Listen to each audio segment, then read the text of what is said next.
With Extreme, you can add an approval step to outgoing documents before they are sent to customers. For example, you may want to review every document, just the statements for premium customers, or just the invoices over $10,000. If you have approver permissions, you can look over each document and approve, reject, edit, or delete the document as required. Let's take a look at how.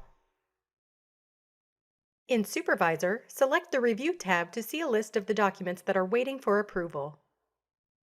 To see how a document looks, select it, then click Preview. If you're happy with what you see, choose Approve, then Send to send the document to the customer.